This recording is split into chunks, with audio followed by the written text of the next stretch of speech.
books. Alright, so hello everybody and welcome back to a Royal Reader. My name is Bambi and today I'm going to be doing my March wrap up. So as you can see, I have a very nice chair. This is going to be my new chair for reading it and I'm so super excited.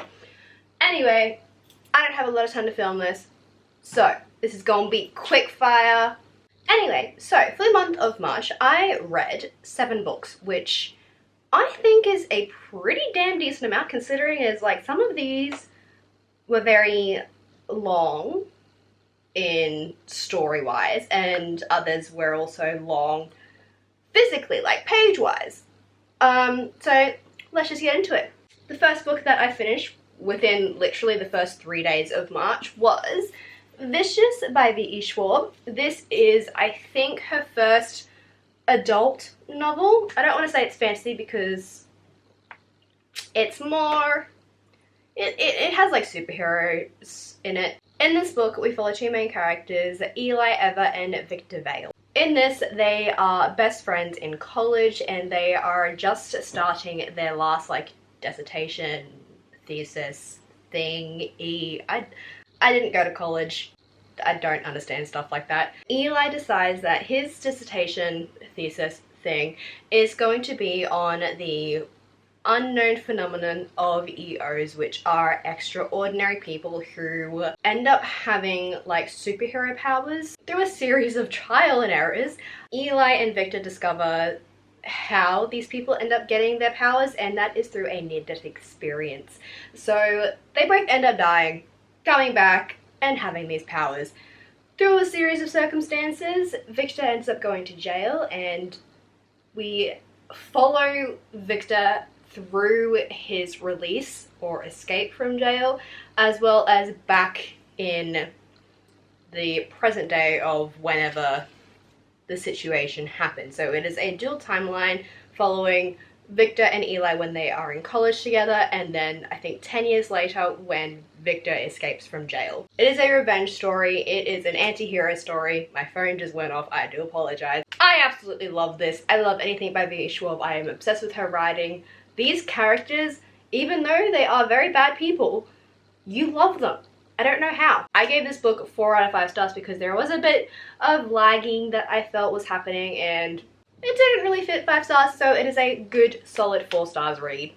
The next book that I completed in the month of March is obviously The Night Circus by Erin Wilkinson. I read this for a 24-hour reading challenge so I could knock this off my TBR and I really enjoyed it. Looking back at it now, I gave it originally a 4 stars, but I'm going to bump that down to a 3 stars because although I did really enjoy it, the prose was incredible, the world building was incredible, there was just aspects of it that really confused me, which if you have seen that video, if you haven't, I will make sure to link it up in the cards. In this, the storyline is very confusing. And if you watch the video, you will notice that there was a certain point where I got 2 characters very confused. So with that being said, there is Louis. No! Excuse me? So with that being said, that is why I bumped it down to a 3 stars. I still really enjoyed it. This story follows our 2 main characters who are essentially illusionists or magicians, and they have been given a duel, like they are stuck trying to duel each other. And it's very confusing. I went into this knowing absolutely nothing, and that sort of hindered my experience a little bit, I do want to say. But overall, I did really enjoy it, and I gave it 3 stars. So, yes, world building and prose is incredible. I literally got goosebumps so many times from the descriptions. So, do pick it up if you're interested. Hi, are you joining me today? That's nice. So, the next book that I finished is actually one of my very first classics.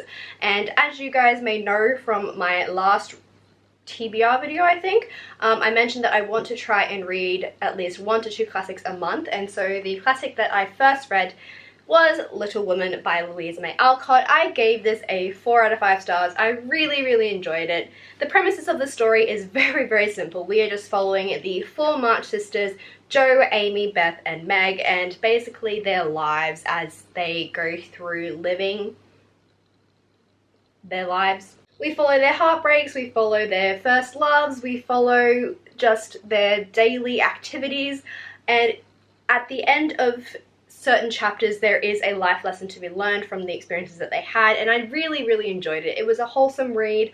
I will not forgive Louisa May Alcott for what she did to one of the characters. If you read this book, you know what I'm talking about. There is just no need for it. And yes, I do really enjoyed it. I listened to the first half of this book on audiobook and I really enjoyed it. I wish I could have continued listening to it, but unfortunately the libraries for some reason don't actually have the full version of it on audiobook, so that was a bit weird. But yes, really enjoyed it. The next book that I read was, in fact, Circle of Shadows by Evelyn Skye. I really enjoyed this. It sort of dragged on for the first half, but then after the action starts to kick in, I flew through this insanely quickly. So in this story we follow 2 main characters, Damon and Sora. They are essentially the soldiers of this fantasy world, and they have this special bond that they call the Gemini bond, or the Gemina bond? Gemina bond. And which is essentially sort of like a parabatai, I want to say, from Shadowhunters. And in this there is magic involved. They are able to perform these sort of magical spells that give them like enhanced abilities. Like they have a grasshopper spell that allows them to like jump really far, and a spider spell that allows them to like cling to walls easily so that they can climb them. I really enjoyed the magical world and aspect of this, and so we follow the 2 main characters and their discovery of this big bad guy coming and invading the country basically, and no one believes him at first, and then all of a sudden shit happens. I really enjoyed it. I gave it a 4 stars because it was my first young adult fantasy book that I have picked up in a very long time. Well, no, that's a lie. I read Cruel Prince and stuff. The only thing that kept me back from it was the fact that I didn't particularly like Sora. She was a little bit annoying. So yes, but I did really enjoy it. I am definitely looking forward to picking up the second book whenever I can.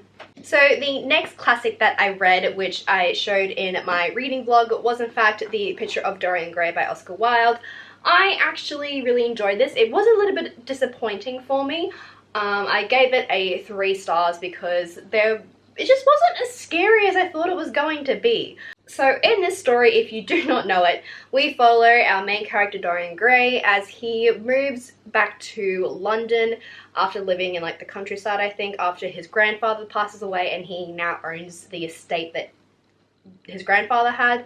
And in doing so, he meets a painter called Basil, as well as Basil's rather rich friend, Lord Henry. Basil is slightly obsessed with Dorian's looks. It is said in this book that Dorian is basically the best thing that God has let walk the earth, and Basil is obsessed and he wants to paint him. So while Dorian is sitting for these paintings, Lord Henry sort of tells him a bit about life, and it sort of skews his like view of the world, I want to say, and eventually Dorian turns a little bit odd and says that he wishes he could stay young forever and look the way that he does.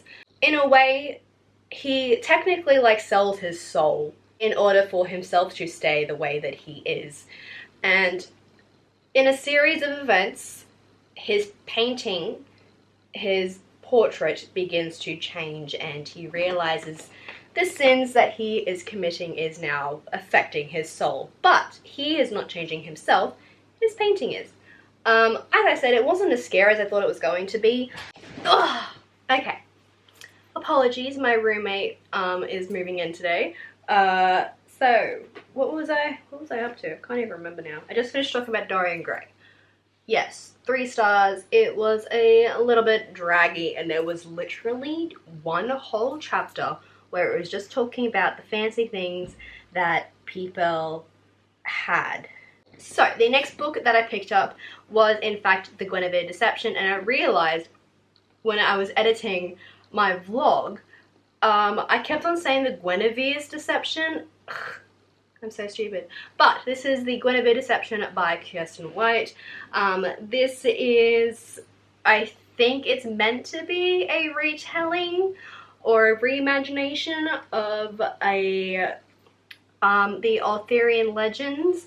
In this, we follow Guinevere, who is in fact a changeling, and she has been sent to Camelot to wed Arthur and basically protect him from some dark evil force that is supposed to be coming. I gave this book a 3.5 stars, 4 stars I think, mainly because there was not a lot of action in it until like the very last few pages, like here I want to say, and basically it just dragged on a little bit too much for my liking. I still really enjoyed it. I enjoyed the magic of it. I also really enjoyed the like setting of it, if that makes sense.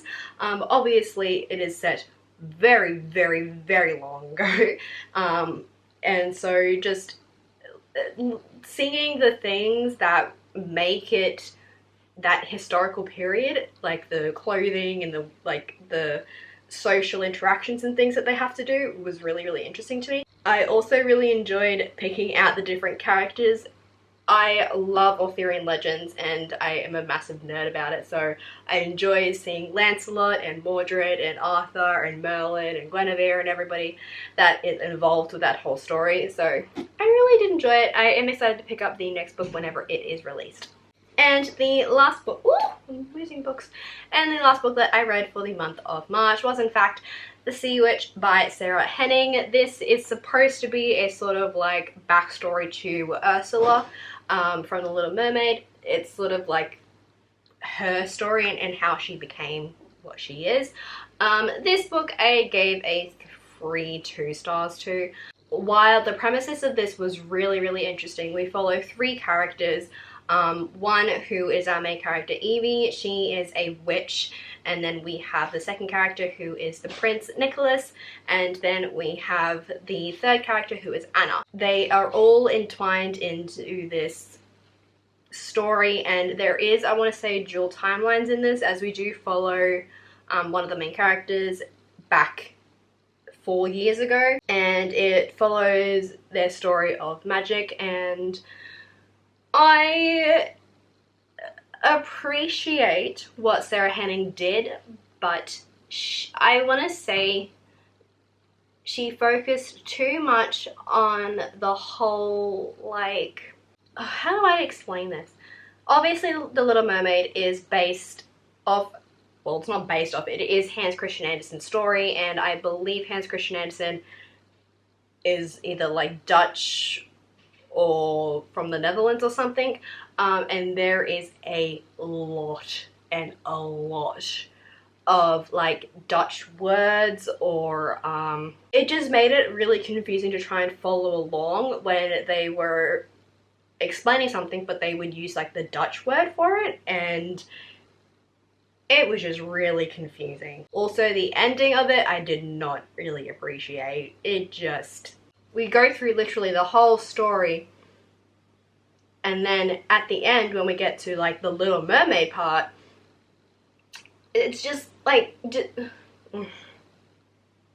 so yeah, this one only got a 2 stars. So that was my entire March wrap up. I do hope you guys enjoyed this video. Let me know how many books you guys read in the month of March down below in the comments. Please come and check me out on Twitter and Instagram. I would love for us to be the best of bookish friends, especially during this time where we all need somebody to talk to, even if it is just about books.